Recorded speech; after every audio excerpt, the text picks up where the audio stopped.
श्री श्याम सेवक परिवार नोएडा, ग्रेटर नोएडा और दिल्ली एक मिलकर संयुक्त परिवार है जो पूरे इस क्षेत्र के अंदर बाबा श्याम की अलग जगाने के लिए, इसकी भक्ति जगाने के लिए आप सभी के बीच प्रतिवर्ष बाबा का कीर्तन करवाता है। पिछले वर्ष आप सभी लोगों के सहयोग से हमारे बीच कन्हैया मित्तल जी जो कि नोएडा स्टेडियम में आए थे, एक भव्य उत्सव के दौरान चौथा वार्षिक हमारा जो कार्यक्रम था संपन्न हुआ, उसमें आप सब लोगों का बहुत ज्यादा सहयोग रहा और आपने जो उस प्रोग्राम की चार चांद लगाए, सबसे पहले मैं आप सभी को उसके लिए धन्यवाद ज्ञापन करता हूँ। 5वां वार्षिक उत्सव जो कि श्री श्याम सेवक परिवार द्वारा करवाया जा रहा है, एक रंगीला उत्सव के रूप में मनाया जा रहा है।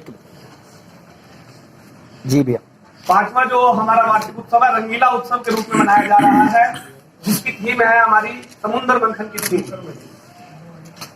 इस कार्यक्रम के दौरान आपको अयोध्या के दर्शन होंगे, भगवान राम के दर्शन होंगे, जिस तरह आप देखेंगे अलग अलग नजारे आपके सामने प्रस्तुत होंगे। सबसे बड़ी बात, इस बार हम जो रंगोत्सव के रूप में इस कार्यक्रम को बना रहे हैं, वो कार्यक्रम हमारा जहां से हमारी 3 बजे निशान यात्रा शुरू होगी मानस हॉस्पिटल के सामने से, वहां से हमारे पूरी जो यात्रा चलेगी वो रंगों के से खेलते हुए उस यात्रा को हम संपन्न करवाएंगे और उसके बाद 5:15 बजे wedding villa sector 51 impression hall के अंदर सही ठीक 5:15 बजे बाबा की ज्योत को प्रज्वलित करेंगे। इस बार बहुत सी अनेक विशेषताएं होंगी, कुछ अलग करने की हमारी तमन्ना रहती है, तो इस प्रोग्राम को हम इतना भव्य बनाना चाहते हैं। उसमें सबसे ज्यादा सहयोग हमें मीडिया का सपोर्ट चाहिए, आप सब लोगों का सपोर्ट चाहिए। और मैंने बहुत सारी चीजें आपको मीडिया ग्रुप में कल डाली भी थी, पर्सनली आप सब लोगों को डाली थी। तो वाहिका है जो हिंदुओं के लिए और अपने भारत देश के लिए बहुत कुछ कर रही है और अपनी आवाज से वो सबको मोहित कर रही है और बिल्कुल हिंदुत्व की अलग जगा रही है। वो महान आवाज हमारे बीच रहेंगी अंजलि द्विवेदी जी, और जो हमारे दूसरे कलाकार है शुभम रूपम जी, भक्ति भाव से परिपूर्ण है, आपको रोने पर मजबूर कर देंगे। उनके एक एक जो भजन होंगे वो बिल्कुल भावपूर्ण होंगे, तो एक अलग समा बंधेगा, पहले भावपूर्ण होंगे, उसके बाद मस्ती वाले भजन होंगे। 5 बजे से लगातार ये प्रोग्राम हमारा कंटिन्यू वेडिंग विला में चलेगा। इस बार रंगोत्सव के दौरान बच्चों के लिए क्विज प्रतियोगिता का भी आयोजन किया गया है, जो हमारे एंकर सोनीपत से मास्टर भगवान दीक्षित जी आएंगे, श्री भगवान दीक्षित जी, वो बच्चों से क्विज का एक प्रोग्राम बीच बीच में रखेंगे और उन्हें पिचकारियां और रंग देकर बच्चों को पुरस्कार दिए जाएंगे।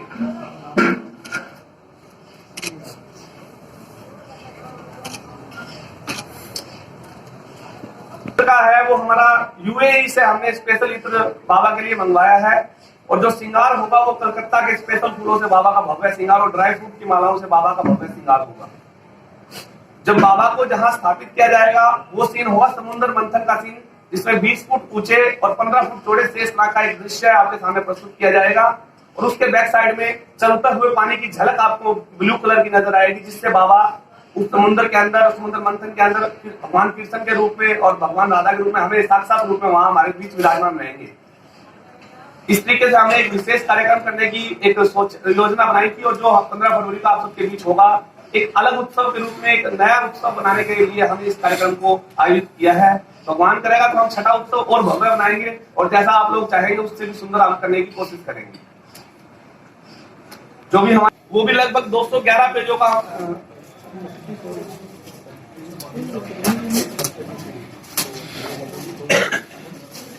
पेज का एक भव्य हमारा निमंत्रण पत्र तैयार हुआ है, जो अभी आप सबके सामने हम इसका अनावरण सभी मिलकर करेंगे और आप सबको सपोर्ट भी किया जाएगा। जो बाबा का निमंत्रण पत्र है, एक अलौकिक रूप में बाबा की छवि इसके ऊपर प्रस्तुत हुई है, वो हम आप सबके सामने अभी इसका जो विमोचन करेंगे वो आपके सामने रखेंगे। इस बार मुख्य सहयोगी के रूप में बाबा शिवम हमारे साथ रहेंगे, और जो हमारे मुख्य अतिथि है वो भी बाबा ही होंगे। हमने किसी को भी मुख्य अतिथि के रूप में इस कार्यक्रम के अंदर नहीं रखा है। जो अतिथि होंगे स्वयं बाबा श्याम होंगे, और बाबा का अलौकिक श्रृंगार होगा। जो न्योता है वो भी श्याम प्रभु को गया, और श्याम प्रभु यहाँ साक्षात विराजमान रहे, उसी का हम एक दृष्टि से पूजा अर्चना करेंगे कि बाबा हमारे भी स्थापित रहे। कोई भी क्वेश्चन हो जो मीडिया से बंधु आए हैं, तो हम उसको प्रशासनिक तैयारी क्या है आपकी? हाँ जी, आपकी प्रशासनिक तैयारी क्या है? कितने लोगों की आने की उम्मीद है और उनके लिए क्या व्यवस्था है आपने की है? हम आपको बताना चाहूंगा, प्रशासनिक व्यवस्था में पूरा नोएडा का पुलिस तंत्र हमारे साथ रहेगा। इंडोर प्रोग्राम है, इसके लिए अनुमति की जरूरत नहीं थी मैरिज प्लेस के अंदर, मगर पुलिस प्रशासन सारा हमारा साथ रहेगा। और व्यवस्थाओं के रूप में सबसे ज्यादा हमने जो व्यवस्था रखी है वो सेफ्टी की रखी है। कोई भी आग से या कोई हलचल ना हो जाए, भगदड़ ना हो जाए, इसके लिए हमने विशेषकर बाउंसर और गार्ड्स की व्यवस्था की है, जो अंदर व्यवस्थाओं को लाइन के साथ चलाएंगे। आने वाले जो भक्तों की संख्या है वो 2000 से लेकर 5000 तक हो सकती है। मिनिमम 2000 हमारी जो निमंत्रण पत्र के हिसाब से 2 से 2500 लोग कैपेसिटी कितनी है वहाँ पर? सीटिंग कैपेसिटी लगभग वहाँ 2000 की है। लोग आते जाते रहेंगे, कंटिन्यू चलता रहेगा। ऐसा नहीं है कि लोग बैठे रहेंगे तो कुछ बाहर रहेंगे कुछ अंदर, क्योंकि बहुत सारे बाहर से ही ऐसे अलौकिक दृश्य दिखते रहेंगे कि चारों तरफ से लोग उसको देखते रहेंगे।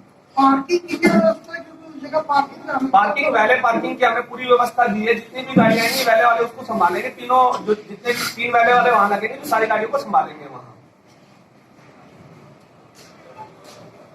कितने बाउंसर बुला रहे हैं? बाउंसर लगभग 50 बाउंसर हमने बुक किए हैं, जो उस व्यवस्था को सारे अंदर हमारी टीम के साथ मिलकर संभालेंगे। क्योंकि हमारी टीम भी 50 लोगों की है, वो उस व्यवस्था को साथ में रखेंगे।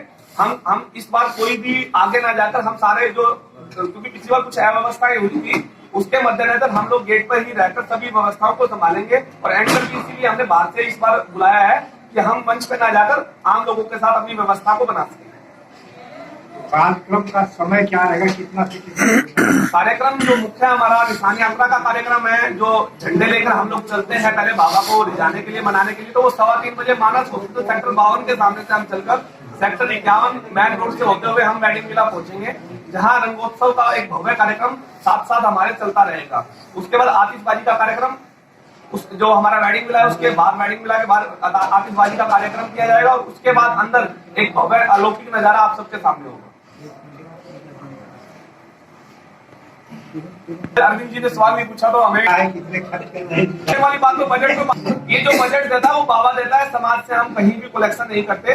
ये जो हमारा परिवार बना हुआ है, हम सब आपस में साझा होकर इस कार्यक्रम को अंजाम देते हैं। हम लोग जो कवर करने के लिए जाते हैं तो थोड़ी दिक्कतें आती है, लेकिन अपना लोग ऐसा सोच रहे हैं जिसके हाथ में कैमरा हो उन्हें जाने में असुविधा ना हो। पिछली बार जो अव्यवस्था हुई थी हम लोगों का फोन तो उठेगा नहीं।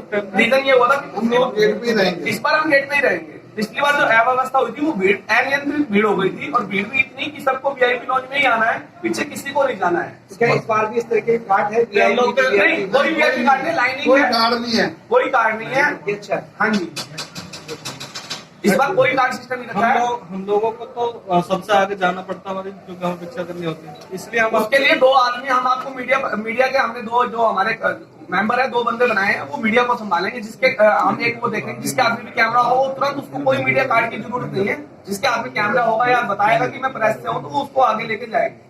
गेट पे 2 बंदे हमारे रहेंगे। प्रेस से बताने वाले तो 250 लोग आ जाएंगे। मीडिया वालों के साथ थोड़ा सा कोऑपरेट करो। नहीं, देखिए आप लोगों से हम कहें, और ये सारा जितना भी प्रेस से बताने वाले तो 250 लोग पहुंच जाएंगे वहाँ। फोटो जर्नलिस्ट, वीडियो जर्नलिस्ट के लिए जो सुविधा है, इस लोकतंत्र को चलाने वाली मीडिया ही है, और आपका सम्मान सबसे बड़ा है। आपके बिना हम कुछ नहीं कर सकते। समाज की जो एक छवि बनी है और जो समाज के अंदर इस परिवार का नाम चला है, वो आप लोगों की वजह से बहुत बड़ा एक आपका भाव है, जो आप छापते हैं और दिखाते हैं। बाबा की एक असीम अनुकंपा है, आप लोगों का प्यार हमें हमेशा मिलता है। दादा जी बैठो, करो अभी इसको करो। आप फैमिली के साथ यही समस्या है। हम लोग फैमिली दूसरे को रिपोर्ट करते हैं। भारत भाई पीछे जो भी अपने मेंबर है परिवार के आगे आ जाएं, जो लेट आए। 1 मिनट थोड़ा पीछे आ जाओ ना। रेडी भैया,